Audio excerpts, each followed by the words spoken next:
This is Agriculture Today. I'm Samantha Bennett with the K-State Radio Network. We start with K-State grain market economist Dan O'Brien. He shares information on how the current water levels of the Mississippi River might affect both the corn and soybean markets, and the potential for volatility in the wheat market due to two USDA reports set to release this morning. Also ahead, we summarize current events at K-State's College of Agriculture with Dean Ernie Minton for this month's edition of Statewide. This month, Dean Minton discusses a visit from NASA scientists, fundraising to support revitalizing infrastructure in the college, and so much more. We end today's programming with K-State meteorologist Chip Redmond. He provides this week's agricultural weather report, and he says that while recent rain gave producers the opportunity to get some wheat in the ground, the outlooks are still quite dry. That and more is coming up ahead on Agriculture Today.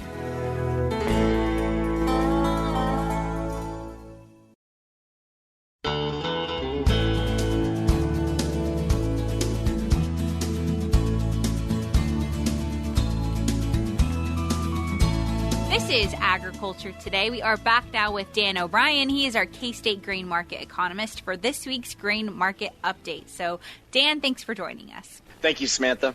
Absolutely. So let's go ahead and start, as we always do, in terms of futures markets. But specifically, let's talk corn and soybeans. Yes, the trend that we've seen upwards in corn from about mid-August up through about the first part of September is it's not that we're falling off, but we've kind of come, as we've approached harvest, into more of a sideways trend. Closed yesterday at 669.5, had been up to just under 7 before. And again, I'm thinking that when you come into harvest time frames, even with tight stocks use, there's not as much impetus to keep running higher unless we come into the October 12th crop production report and get a surprise in terms of lower U.S.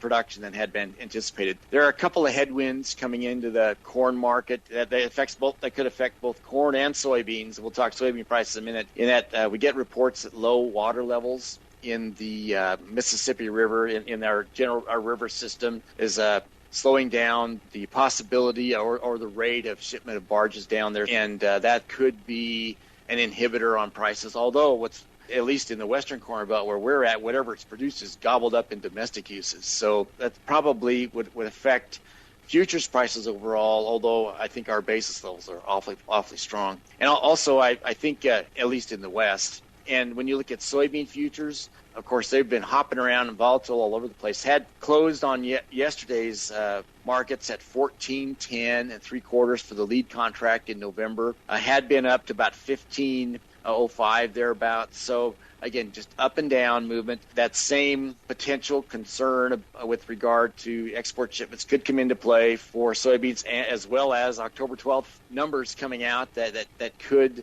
offer a surprise to the markets in terms of lower usage. But overall, another bit of news that's coming in that's probably affecting soybeans maybe a little bit more than corn is that we are seeing the beginning of the planting season down in South America for soybeans and for corn. Argentina is still pretty dry, but in Brazil, at least temporarily, they've had rainfall that helps them be more optimistic in terms of where their crop production prospects might go. So interesting times. And overall, should add also on the cash markets, we still see a same thing we've been talking about for about 6 or 7 or 8 weeks in a row now, Samantha, that cash price bids are really strong all throughout the state, but especially in the western part. Garden City, cash bid 810, which is, as a basis, $1.41 over. It had been higher than that at times this summer, but now with harvest coming on, it's strengthened even more. Again, that's 5, 6, 7 cents higher than where it's been. So any grain that we get coming into that part of the world would be pretty hotly demanded.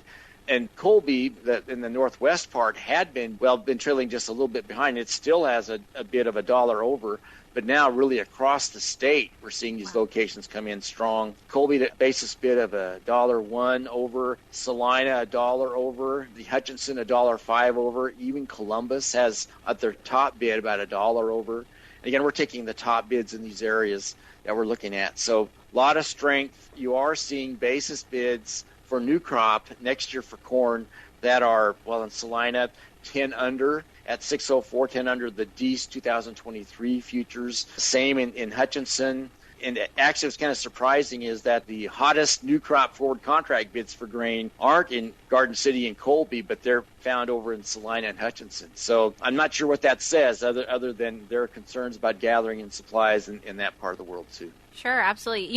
It's interesting some of the themes we're seeing play out with these market updates right now. One, the effects of drought widespread, not only obviously in the crop production that's going on, but in our river system. That's something that I would have never even have thought about affecting our markets. And then even abroad in Argentina, just drought throughout. Well, again, we had this week our ag lenders set of meetings, one in Garden City and one in Manhattan. And coming into that, of course, we're paying close attention to weather forecasts. And the latest weather forecast actually, and I think Chip Redmond out of our shops talked about this, that La Nina would remain strong through spring, and then there's signs that it might weaken. So for production for 2023, that would actually be a good thing in that the world's awfully tight in a lot of these areas. And we need sizable crops, even at the expense maybe of prices moderating some. Generally, when you look at how farmers make money in Kansas and elsewhere, we have good yields and decent prices. We make the most revenue. So I think that's personally what we're cheering for, and much less on a humanitarian basis. You're looking at the issue of just having adequate food supplies, not just in the more affluent countries, but also in those that are a lot more tight in terms of revenues to be able to afford imports. So overall, we're cheering for strong crops and good prices. And even if we may not get the very top prices, still it'd be good in the overall scheme of things to have lots of supply around. Absolutely, yeah, because I think as it stands right now, we're safe to say it's okay crops, maybe a little worse for wear crops. Crazy prices. And you mentioned that normally with harvest around the corner, or currently going on really in parts of the state, we usually see a sort of softening normally at this time. But I don't think, from what it sounds like, we're not going to see that this year. Yeah, off of our AgManager website, we try to track individual locations, those that come through publicly reported or publicly available sites for cash prices. And so far for corn, we haven't seen any weakening of basis at all. In fact, over the last 3 or 4 weeks, in southwest Kansas, north central at Salina and Hutchinson, south central, we saw, if anything, basis was continuing to improve, which is contra-seasonal,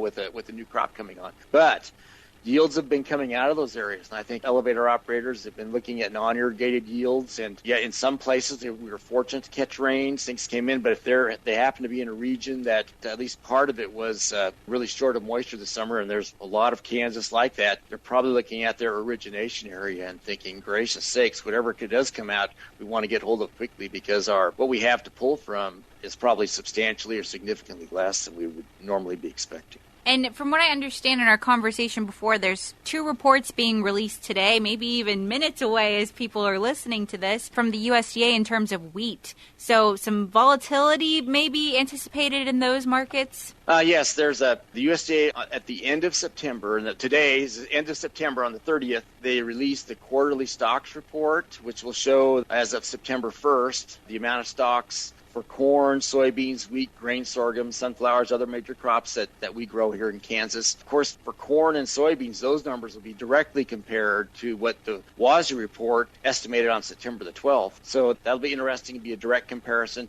Not expected to have any major surprises, but what can sneak up on us in a WASDE report, especially on feed grains, is the possibility of more feeding than we would have expected. And we have a pretty good handle on ethanol usage, on exports, wet corn milling, but we don't measure at a farm level or even a company level the livestock feed use. So there's the possibility of that surprise, so stay tuned on that. And then there's the annual small grain summary report. Out of that, they look at yields, acres, etc., and end up with production numbers for wheat.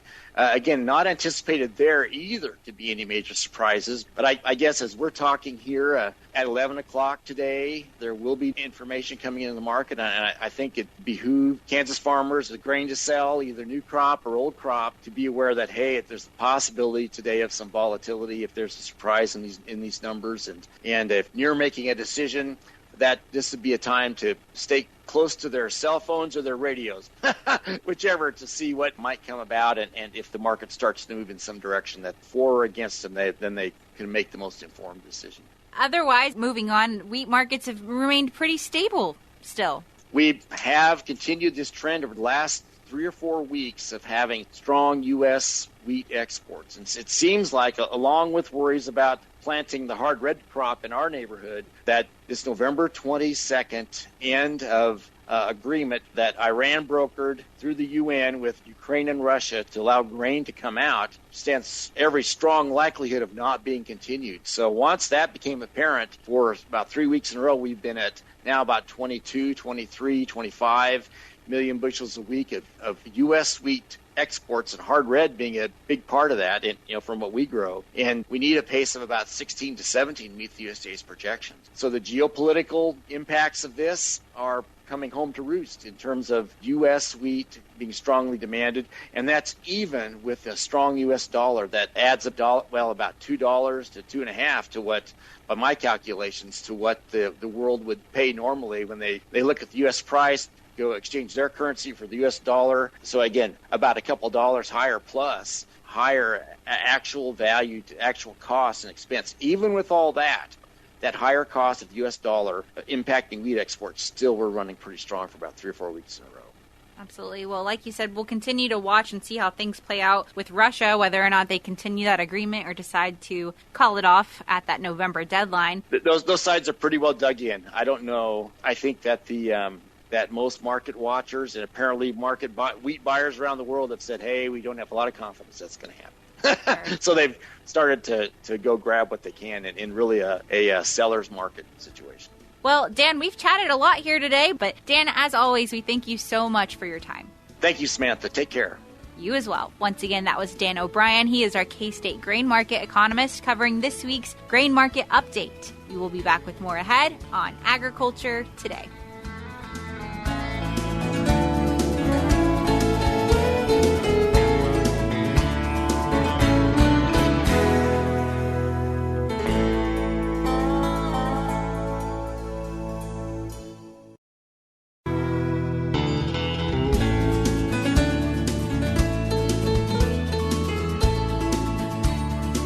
This is Agriculture Today. We are back now for this month's edition of Statewide with K-State College of Agriculture Dean Ernie Minton. So, Dean Minton, thank you so much for joining us today. Samantha, I'm happy to join you. Well, I appreciate that. And as I'm looking at our lineup of stories here today, we've got some really incredible things going on at K-State that I'm excited to chat through with you today. And the first one being NASA scientists actually recently visited Kansas. Samantha, this is a really interesting story. I was down at the Commodity Classic in New Orleans earlier in 2022 and kind of walking the exhibit floor there and just happened to stop in on a NASA booth and chat with them a little bit, made a connection, exchanged some business cards, and then before you know it, we're getting contacted by NASA because they're doing a tour. So our team, really kind of led by Susan Metzger, put together a tour that started way out in western Kansas. They were going to come down to Manhattan, but we suggested it might be a good idea to swing out to Colby. So we were able to put them in front of several producers who really are heavily involved in agriculture in that part of the state, really also control a lot of crop acres. And these are the individuals who use those satellite data that NASA, of course, can have an impact on going forward. So this was a really unique opportunity to do some exchanges there as well. They made their way east. They stopped at Putnam Innovation Farm. So Ray was another one who had the opportunity to visit with these NASA scientists, as well as a really kind of cute thing in that story about Ray's grandchildren. Excited to meet the folks from NASA.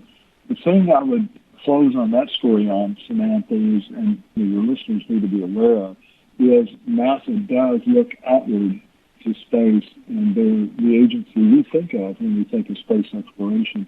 But the scientists wanted to make the point, and they did, that NASA Earth spends a lot of time looking at Earth itself. And so this was a really important function of that agency, which I became more aware of as the year after. Absolutely. Yeah, I got the chance to visit with some of those NASA scientists myself, and they were really excited about the opportunity they had to chat with some Kansas producers, and were very, very impressed with the amount of producers that were willing to collaborate and provide information research-wise here at K-State, and then hopefully maybe in the future with NASA as well. So that was really cool to hear from them. So our next story on Statewide this month has to do with Land O'Lakes. Their CEO and president is speaking at our Henry C. Gardner Global Food Systems Lecture. Tell us a bit about that. Yeah, we're really excited about that as well, Samantha. The Henry C. Gardner Lecture, set up by the Gardner family in memory of their father, Henry C. Gardner, really seeks to bring prominent individuals in the food, agriculture, and natural resources space to Kansas State University to present lectures. And really what this lecture hopes to accomplish is to really push some ideas, maybe in some cases push the attendees into areas where there's a little bit of discomfort,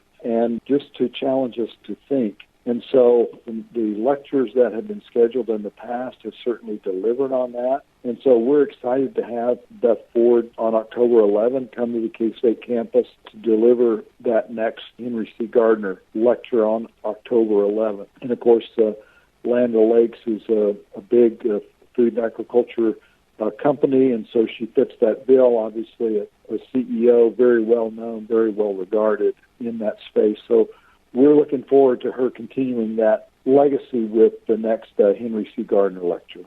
Absolutely. I am looking forward to that lecture myself. And then in terms of some other big names that have been visiting our university here lately, Kansas Secretary of Agriculture Mike Beam actually sat down with us here at Agriculture Today. Yeah, since the Kansas Department of Agriculture moved its offices to Manhattan some years ago, we've just had the opportunity more and more to interact with people from that agency.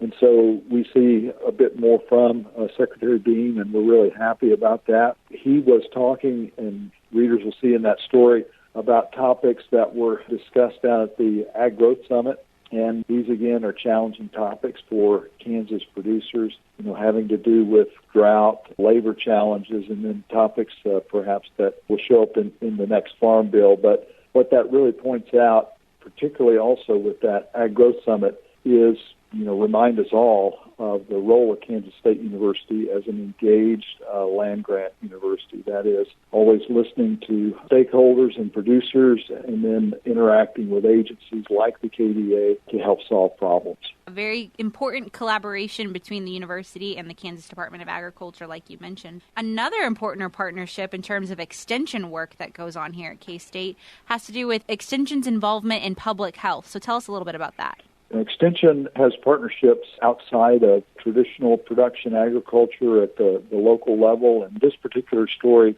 really highlighted one I think your listeners will be really excited about. That has to do with community health and the relationship with Extension at the public health level. So Kansas Public Health is, generally speaking, decentralized in that there's a local board usually of health that establishes and oversees the local health department, and those folks know well and program together with our extension personnel to really bring a focus on community health and vitality. And this is just, a great example of partnerships that exist between extension and local health providers. Moving on, more to come for extension programming really as a part of this, but infrastructure is a big thing that is going on here at K-State. We're hoping to revitalize the College of Agriculture with some new infrastructure. So tell us a little bit about that. Yeah, that too, as you might imagine, that's a really, really exciting story that's in this month's statewide. So our relatively new president, shouldn't even qualify that, he's new, Richard Linton, spoke at the noon portion of the Kansas Growth Summit, and really shared some exciting news about opportunity we have to raise funds and support revitalizing key infrastructure in the college. And this has come about as a result of state funding that's available, and part of that has with it a significant match that we have to address.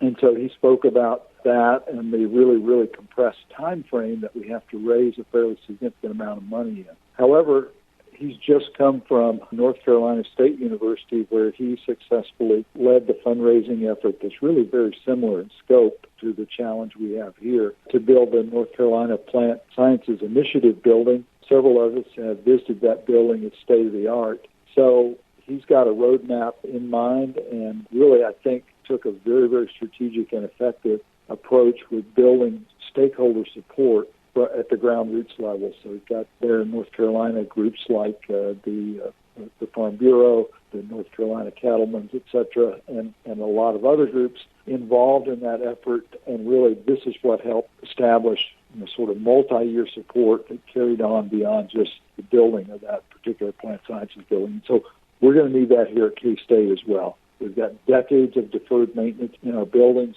We've kind of phased that over the next many years, so we're going to have sustained level of support from the state of Kansas to make sure we get all of that infrastructure addressed over time. Like you mentioned, infrastructure plays a key role in terms of what goes on day to day. Excited to see how that project plays out and excited to see that money raised. You bet. And then our last story that we are going to end with is actually one that I'm excited to hopefully feature on the show here in a few weeks, not too long from now. But some entomology students proposed a unique theory at a recent conference. Yeah, that's right. This is a really interesting story and one that you'll have fun kind of reading and taking a look at, and I hope you do, that you are successful having some of these students over to talk about this. But what these students propose is an idea that would allow insects, perhaps, to serve as answer or part of the answer, at least, to plastic waste that's generated. Really novel idea and really pretty exciting one, in that what these students propose to do is to identify bacteria that could degrade plastics and actually use those bacteria in the gut of insects to accomplish this feat. So this is the kind of out-of-the-box thinking that really solves big problems. And whether or not this type of proposal works remains to be seen, but really solving those kinds of big problems is what science is all about. And that points up another fact, and that is agriculture science is just that. It's considering the problem, developing a reasonable hypothesis, and developing the study or studies that will help answer those problems. So our students are thinking and learning. They're led by a really very capable department head, the department head in entomology, Dr. Brian McCornack. So they've got a really great mentor there as well. Absolutely, yeah. Innovation at its finest, and what a unique example of it for sure in these entomology students. Like you said, trying to use plastic as a food source for insects. Who would have ever thought? Incredible. Oh, I know. It's really cool. Dean Minton, that concludes all of our statewide stories that we have for the month of September. A thrilling month for sure in terms of everything that's been going on at K-State, but we really do thank you for your time. I'm just so happy to visit with you about it. Really nice set of stories. Absolutely. Well, here's looking forward to next month as well. We'll hope to have you back on the show at the end of October, which is crazy that we're already talking about October at this point. But once again, thank you, Dean Minton. You're very welcome. Thank you. Once again, that was Dean Ernie Minton. He is the Dean of the K-State College of Agriculture, sharing this month's Statewide. We'll be back with more ahead on Agriculture Today.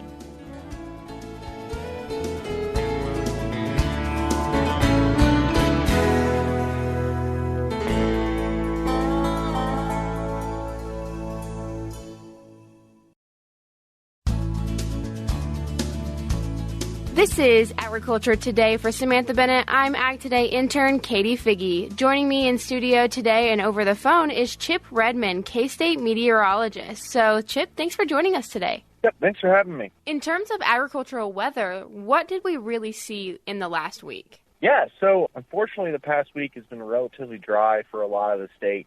We had some rain earlier last week. That's now kind of in the rearview mirror, and now everybody kind of developed statewide as much as an inch below average precipitation deficit over the last week. So just really dry conditions across the state. We go ahead and we had some cooler temperatures. We saw some overnight lows get into even the upper 30s in a few isolated areas like northeast Kansas and northwest Kansas. But we saw our lows really get dipped seasonally into the 40s and low 50s for the far southeast. So the first kind of taste of cool air good reminder that we are entering fall, and we'll see whether we're above normal or not. We will see our climatological downtrend in temperatures as we get into October. And, with that, we have still seen a really dry air mass, though, and that dry air is able to cool off effectively and quickly at night, but it's also able to warm up very quickly in the afternoon. We're still seeing high temperatures in the 80s, which is still about 5 to 6 degrees above normal for a lot of the state. So we're still above normal temperatures despite those cool conditions and dry conditions persisting. Yeah, we certainly are getting into that fall weather. I'm excited as well. I know you wanted to mention a little bit about wheat planting. Yeah, so last week's rainfall was really, really welcome for a lot of folks in central Kansas, the lucky folks in central Kansas. The new wheat planting progress update that came out on Monday showed a lot of the central guys took advantage of that, where they had wheat in the ground before the rain or wheat in the ground just after the rain. And it's good. The amount of rain we got was really good, especially isolated areas. We saw over 2 inches. But we're already seeing the soil moisture trends in those areas downward. And so I think, unfortunately, those folks that had some good starter moisture is probably not going to stick around long, since we still have actively growing vegetation, and we're still seeing these warmer and drier than normal conditions that are really decreasing the amount of soil moisture. So, unfortunately, if you weren't in central Kansas, or if you didn't get your wheat in around that time, most likely going to be dusting it in and really relying on some change in the weather pattern in the future to get more moisture. So when it comes to looking ahead, what can we expect to see in our future outlook? Yeah, so as I mentioned from the climatology look is that, we are decreasing our average weekly precipitation, and we are decreasing our average temperatures this time of year, and that's going to continue through January. As we approach the drier time of year, we have below normal precipitation forecasted for the next 10 to 15 days. And unfortunately, that means almost no moisture across the state. In fact, just looking at the forecast, there's some small chances of rain in the far western side of the state with some showers and storms from Colorado. They're going to try to push east, but they're going to fall apart really quickly. So only isolated amounts of very light moisture in the west, and then completely dry. Temperature-wise, we're going to stay warm, especially through the weekend. We'll see a brief cool down early next week, and then we kind of trend right back up with warmer temperatures. So we'll still see those cool mornings. We're going to have some really beautiful weather. I mean, don't get me wrong, it's gorgeous to spend time outside right now, but we really need that rainfall. If we look a little bit past that, though, I've seen some trends of what we call the Madden-Julian oscillation, that it is starting to show its sign. It's not really been existent thanks to La Nina and negative Pacific Decadal oscillations, some really fancy science words. But the MJO is really important because it brings moisture and revolves it around the Earth a little bit more pronounced. And we're starting to see it emerge on the other side of the Earth, and projections are for it to start moving eastward and rotate around. And that would put potentially maybe an increase of moisture for the state of Kansas probably towards the end of October. So we're going to hold on to that hope, and hopefully we can actually see that come to fruition. But it's something to watch for, and hopefully a little bit of positivity in this overall dry and very summer-like warm pattern. Fantastic. Well, thank you so much, Chip, for giving us those updates. I always look forward to hearing something about the weather and kind of the good news of fall season getting started. But thank you again for joining us today. Yep, thanks for having me. Once again, that was K-State meteorologist Chip Redmond with this week's Agricultural Weather Report. That concludes today's programming. We'll be back with more next week on Agriculture Today.